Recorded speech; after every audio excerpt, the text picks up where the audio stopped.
Today, for the second time, we are interviewing Dr. Dan Lincoln. He is a senior scientist at Fermilab, America's famous particle physics laboratory. Dr. Lincoln has over 30 years of experience exploring the most fundamental laws of nature. He is an active writer about scientific topics aimed at non-scientist audience. He has written many books, magazine articles, and blog posts. He has contributed to CNN, Nova, and Life Science. In addition, he used the power of internet to bring engaging videos to a broad audience.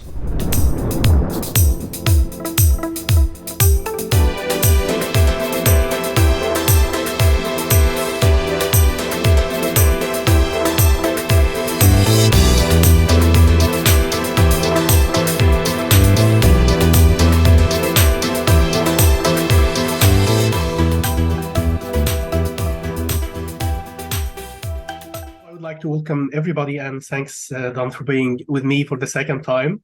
I think today we had an interesting topic to speak about, which both of us are maybe a little bit, you're more expert than me on that topic for sure, than the previous meeting or the previous interview. So today we are speaking about the new results released by the Fermilab on the g-2 experiment related to the Muon spin. So I would like to hear from you first. Maybe we start with some historical background about the Muon, why we are interested to do a measurement that's related to the Muon spin in general. So I think you can start. Well, thanks for inviting me, Nassim. So let me talk a little bit about this. So maybe some people don't realize that subatomic particles, they have certain properties. They have mass, they have charge. One of the things they have is a thing called spin. But we don't actually measure spin. What we measure is the magnetic properties. And this is because the reason that we even call it there is spin is because we can measure that things like a muon has magnetic properties and it has a charge. And so classically, we know that the only way that you can get something to be magnetic is to have a charge and to have it moving. So we infer that there's spin. But what we really know is that the muon has magnetic properties. So if you go way back 100 years ago, into the 1920s, people were trying to figure out what the spin to the magnetic properties of electrons were.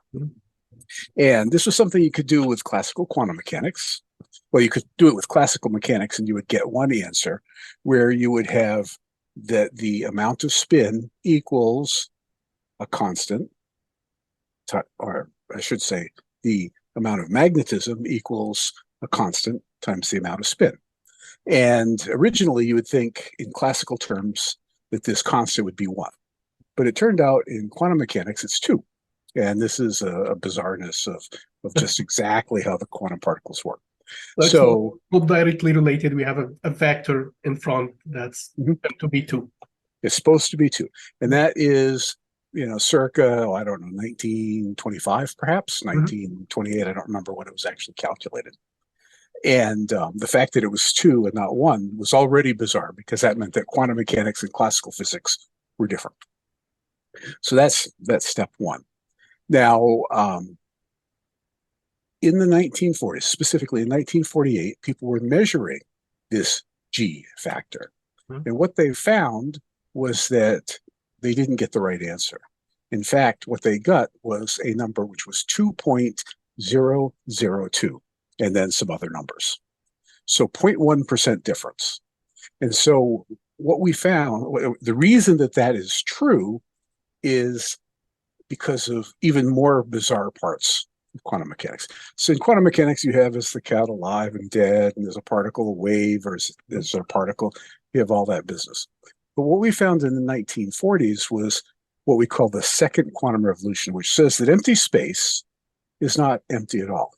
And in fact, if you look in this space right here, if you look at with a very small microscope, what you find is that there are particles called virtual particles that are appearing and disappearing And they do that so quickly that they essentially don't exist. And so it would be very reasonable to think that that sounds like a crazy thing, that they're not even there. You can't see them. How can they possibly be there? However, if you have a very a particle like an electron, which has an electric charge, what happens is it makes an electric field around it. And that electric field causes these virtual particles that you can't see to actually rearrange themselves a little bit. So those virtual particles with a positive charge will get a little bit closer to the electron, and the ones that are negative will get a little farther away because of electric charge. And what that does is essentially the electron alters this what we call vacuum, these particles around space. And that is the origin of this 0.1%. So that's the first thing, is that charged particles alter space.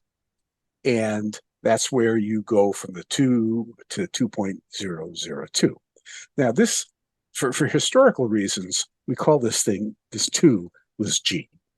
Yeah. So if you're interested in not the effectively old school classical quantum mechanics, then you don't care about the 2 so much. You care about the 0.002. And so you subtract off the 2, and that's where the name g-2 comes from. So I'll say g-2 a lot, and it has to do with the fact that what we're interested in is the way in which space is altered by the charge of a particle.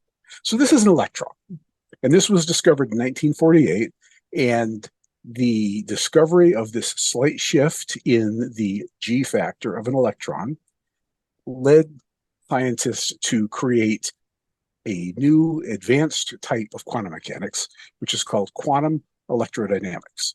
And the difference between quantum mechanics and quantum electrodynamics is in quantum mechanics, things like electrons and protons were quantized. They came in discrete chunks, but the fields in which they were around were smooth and continuous so that you could always break them into smaller and smaller pieces forever.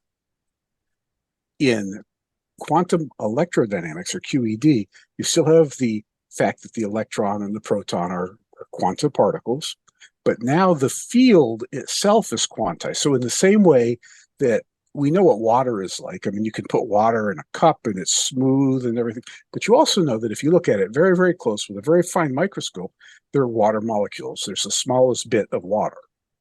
And that's the same thing. The field has these little bits. These are these particles that are appearing and disappearing. And so quantum so we moved from a classical point when we wouldn't have a factor at all, a factor would be 1, to quantum point of view when we're going to have a constant, a factor that we call G for historical reasons. And then we found experimentally it is different. So we subtract the 2, we remain with the difference, we call it G-2. And then we learned that this difference theoretically had to come from quantized the field around the around the charge. Correct. So this allowed us to explore the idea that the fields were quantized. This is called second quantization. Yep. And so that is now a modern understanding of how electric fields work. And that if you were to ask a particle physicist and they were being casual, they would say that an electric field is just full of photons. And these photons are quanta of the electric field. So the fact that we knew about photons a long time ago because they were discovered as a type of radiation. But in the 40s, we came to realize that photons were the smallest particle of electric fields. So this is all very fascinating. Yeah. Now the thing is, this is electrons. However, muons are different. So muons are essentially cousins of the electron. So they're heavier. They're about 200 times heavier. They're ephemeral. They live for 2.2 microseconds, so about 2 millionths of a second, a very short amount of time. But in any other respect, they're basically an electron. So they also have these magnetic properties. And so over the years, people attempted to measure these magnetic properties with more and more precision, because that would give us a better and better insight into the nature of this quantum field. And so It was a constant battle, competition, perhaps, between the ability to calculate and the ability to measure.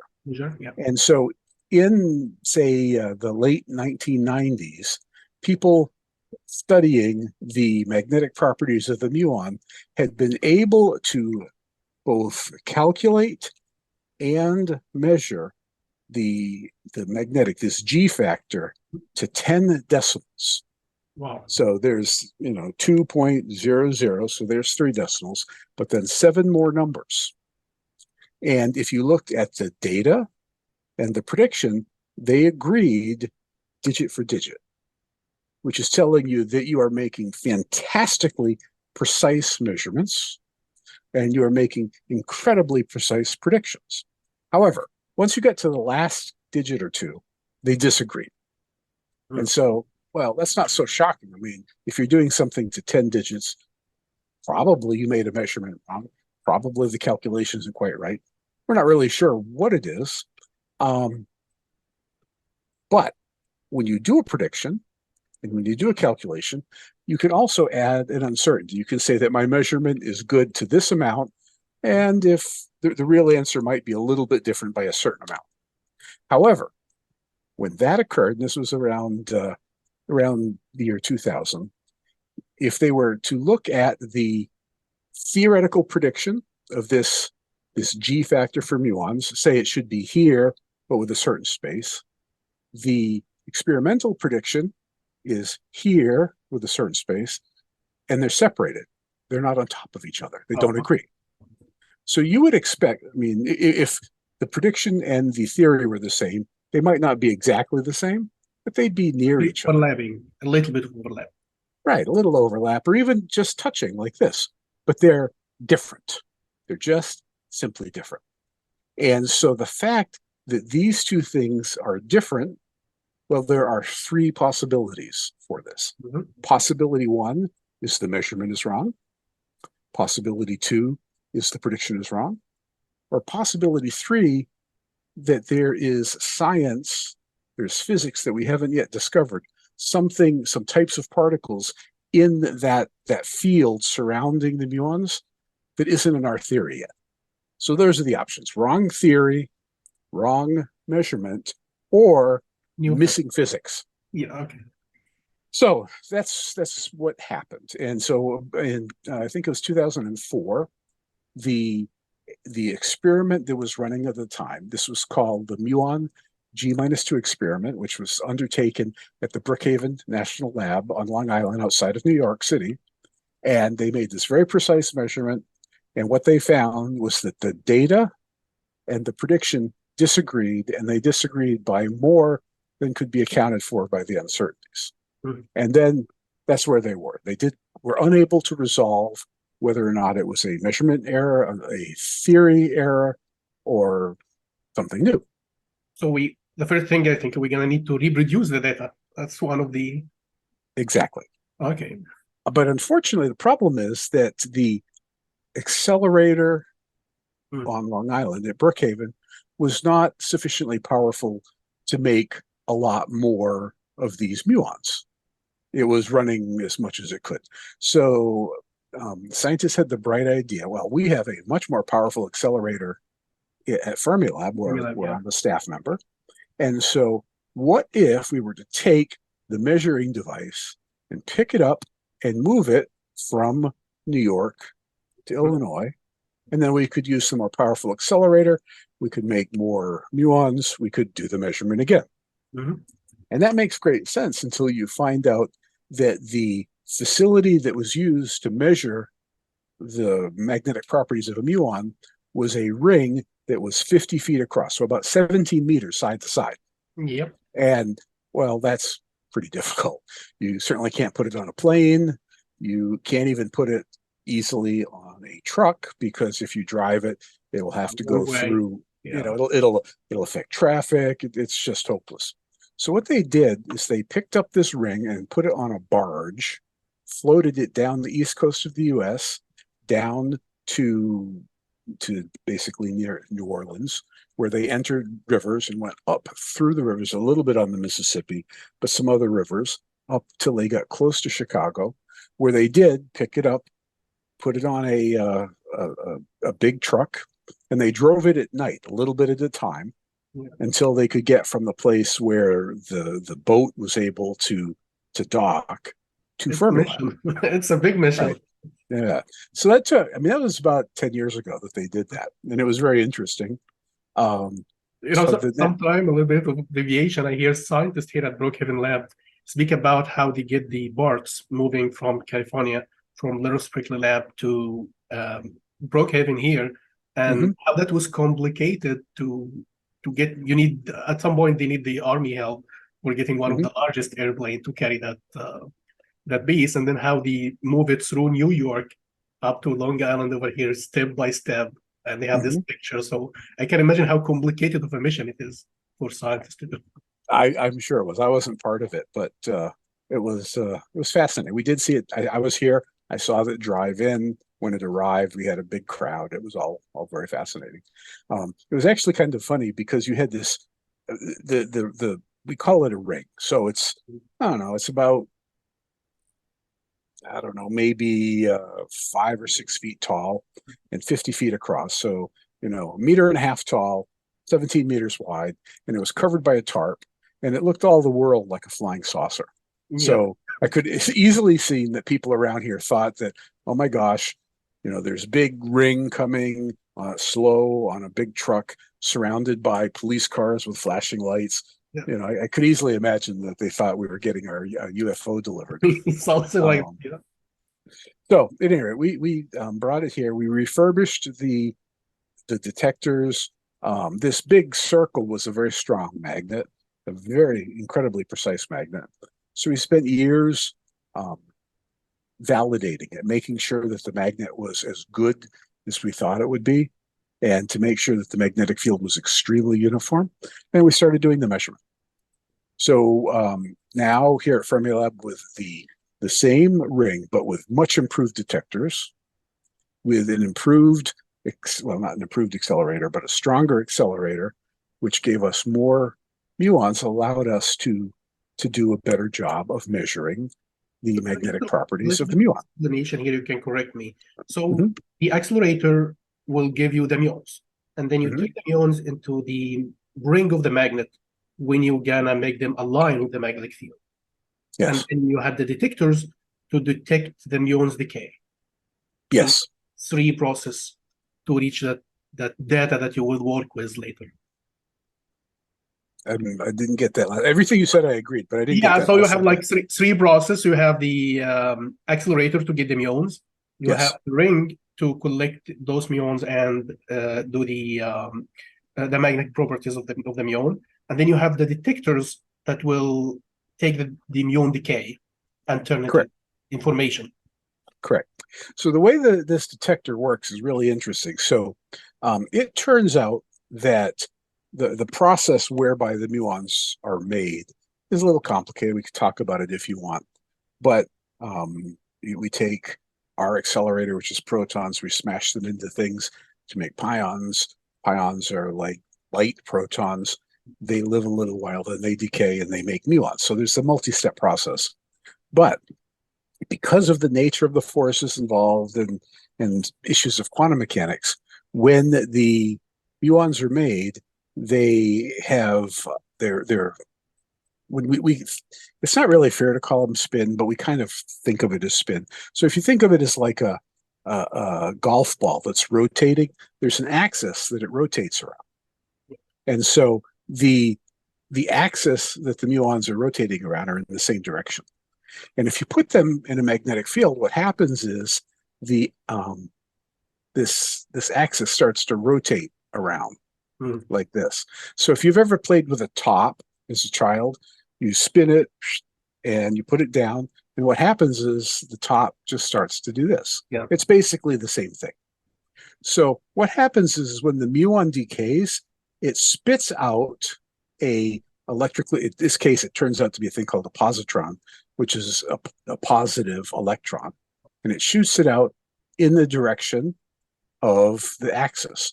So as this thing's going around, there are many of them. I forget how many there are in the ring at any one time, but many million. And so what's happened is they're going around, they're decaying. And so if they decay, they shoot out an electron, a positron here, and then they come over, they shoot it out here. And so they're all decaying. And what you can do is you can watch where they're decaying. And that tells you where it's pointing. And if you time when these particles hit the detector, you can figure out how fast it's moving around. And that's what we're really measuring, is how fast the muon is doing this. Let's get up here. The fact that it's doing this.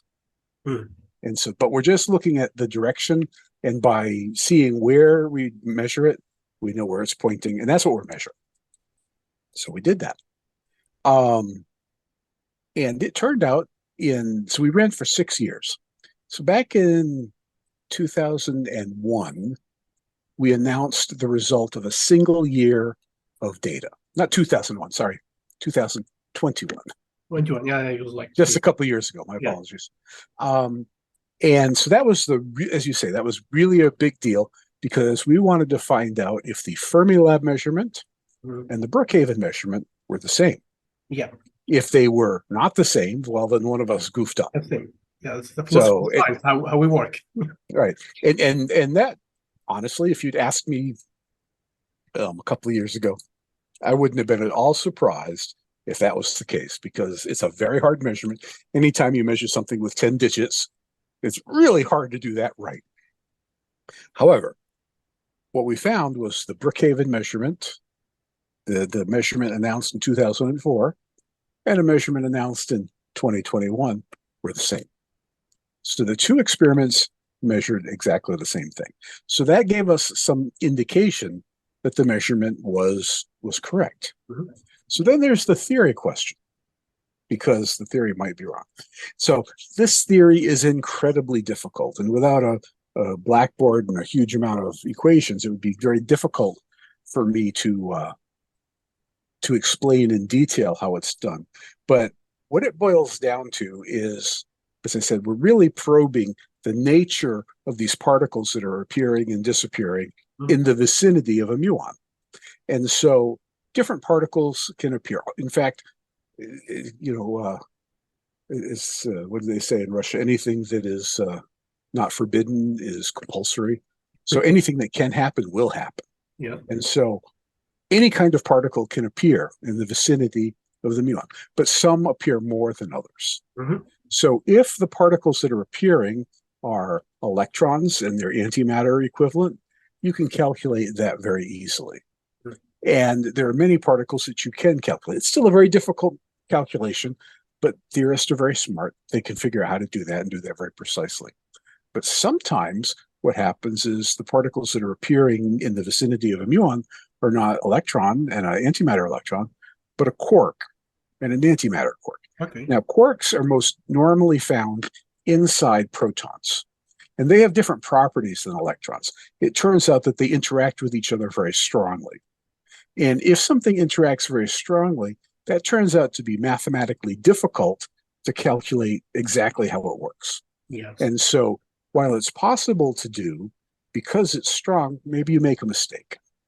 So in the original theory calculations before, say, 2000, what happened was the theorists would say, this little piece where these quarks are interacting with one another, this is very, very difficult to calculate reliably. So what we'll do is we'll be clever. We will take this little piece of the calculation and not calculate it. Instead, what we'll do is we'll reach over here to this other experiment, and this experiment has made a measurement that measures that. So we have this long calculation with lots of math and this hard part, this very tiny hard part that we say, well, let's not do that. We'll throw it away. We'll take this experiment and put it in there. And that's our full prediction. So it's not entirely theoretical. It's theoretical, a little bit of experiment. And so that measurement, that prediction there, and our measurement disagreed with one another. And so that is what was going on 1 year ago. Now, as it turns out, the same day that my laboratory announced this measurement that was done here at Fermilab, another theory group said, we have another way to calculate the theory. So what we're going to do is we're not going to do that cheating thing.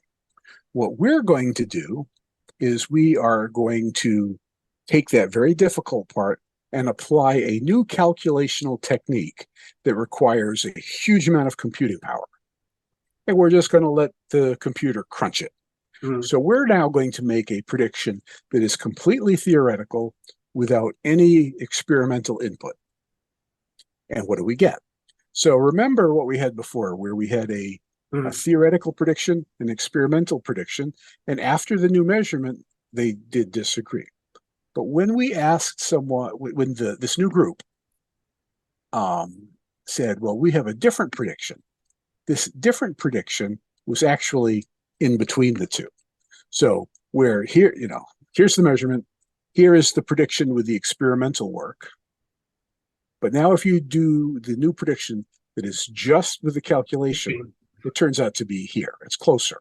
Okay. Still disagrees, but it's between the two, basically. Yeah, I was thinking when I saw this, how you explain it and the picture in my head, it's like, what is the main difference? We know that QED, some now QCD can play a role, and then putting all our knowledge, I expect, we might have a disagreement, but not as big. You might have some disagreement. But you are now relying, remember, on that experiment, that outside experiment to be right. Yes. Now, we trust that those experimenters were good guys, that they did a good job. But, I'm an experimenter and mistakes are made. And sometimes you do your best. Something you didn't take into account is true. So that was the situation from 2021. You had two experimental measurements that agreed with each other. You had two theoretical predictions, one of which was pure theory and one of which was a mix of theory and experiment, and those two didn't agree with each other. So that makes you nervous. The theory should agree with each other, the experiment should agree with each other, and ideally the theory and the experiment should agree with each other. But the fact that the two theories disagreed suggested that the uncertainty was on the theory side and not on the experiment side. So now we move to the recent measurement, which was a week ago. And in this case, the experimenters, remember I said they had 6 years of data, and the first measurement announcement that they made 2 years ago was 1 year of data. Now the measurement that they made a week ago was 3 years of data. So the first year and 2 more years. Okay. So the first question is, does the second 2 years of data agree with the first? And the answer is yes. So now all of the Fermilab measurements agree with the Brookhaven measurements. All of the measurements agree. On the theory side, it's more mysterious because we had the mixed measurement, which is partial data and partial theory, and the pure theory measurement. They disagreed. Well, there is a group at the University of Illinois at Champaign, which is called the Muon Theory Initiative, and they have been working very hard to try and make this better. Very interesting. And so one of the things they did is say, well, let's grab a measurement from a different experiment. Let's do the same thing we did before, calculate everything except for the hard part, take that out, but now let's get a measurement from a different experiment, put that in. Well, it turns out when they do that, they get a third answer. Wow. So that's worrisome. What that means is that the theoretical situation is messy. And that's not a criticism. It's incredibly difficult. Anytime you do anything with 10 digits, it's very hard. But including QCD will make it more harder. Exactly. Imagine, yeah. So that is basically the status right now. If it turned out that the 3 theory estimates were the same, the 2 experimental estimates were the same, and they'd still disagreed, then I would say that I think that this is strong evidence that there is some undiscovered physics. But that's not the situation we're in now. We have what seems to be a very precise and reliable experimental measurement, but we have at least 3 distinct theory predictions. And so that suggests that the problem is that one or maybe all 3 of these theoretical predictions aren't right. Now, if it turns out that the most recent prediction, which is, as I remind you, is mostly theory with a little bit of experiment, well, that new one, the newest one, is almost the same as the experiment. So if that becomes the case, then there is no discrepancy between theory and prediction, and that means that's great. That means that QED, this advanced quantum calculation, is good. So that's fantastic. That's the strength of the theory. But it's also a little disappointing because if they do disagree, it gives us a place to look for new potential physics. So we're very happy on one hand, and on the other happy, it wouldn't be so bad if they disagreed. But anyways, that's where the status is right now. It appears to me that the theory situation is a little bit of a mess, and it will take significant work to resolve this, because what they're going to have to do to resolve this is to look very deeply into those 2 experiments that gets added to the calculation. And if we can find that one of them's just wrong, well, you throw it out. But if they're not wrong, then that's very troubling. And then the other option is the pure theory calculation, where they basically did this difficult measurement with brute force computer power. And so new groups are trying to reproduce that result with more powerful computers and with more precision, attempting to verify that the previous calculation, which was done a couple of years ago, in fact, was done accurately. And the estimate is for them to be sure that they can reproduce it, and that to be positive of the precision of the reproduction will take a couple of years. Because when you do 10 digits, you want to make sure that you don't goof up. And then it'll take probably a couple of years for the group to reevaluate all of that experimental input, make sure it was implemented properly, make sure there were no conceptual errors in translating that experimental measurement into the theoretical prediction. So we are looking at a couple of years, I think, of the theorists trying to resolve the theoretical situation. And on that same time scale, another perhaps 2 years or so, I'm not exactly sure, the experimental group here at Fermilab will release the final 3 years of their data. And at which point all 6 years of the data here at Fermilab will be released. Now, the goal was always that they would, the measurement at Fermilab would reduce the uncertainties from the Brookhaven measurement of 20 years ago by a factor of 4. So it would be a quarter the size of what it was 20 years ago. As it stands right now, it's half the size. Yeah. Okay. So it's already a significant improvement over the 2004 measurement. But they're hoping that they will be able to reduce the uncertainty by another factor of 2. And then at that point, I think the situation is wholly within the theoretical community's responsibility. I think that's pretty great. It's an exciting time when I hear how this discrepancy appears, how you guys do a great job at Fermilab. And I think more and more, as an experimentalist, I can imagine how complicated it is and how hard it is to squeeze this error bars in. Every time you want to squeeze it a little bit, that's mean more data, more quality assurance work had to be done, and too many of great scientists had to come together to solve these problems, and everything had to work fine. But as you summarize it, we had now a very accurate measurements. It will be more accurate than it is already in the next 2 years. Your data had been a revet for the Brookhaven National Laboratory data that had been already 20 years old. So we have 2 experimental measurements, 2 different labs, 2 different people, several groups that's confirming this experimental measurement. I can imagine how trustable this data is. And on the other side, it has 3 theory predictions.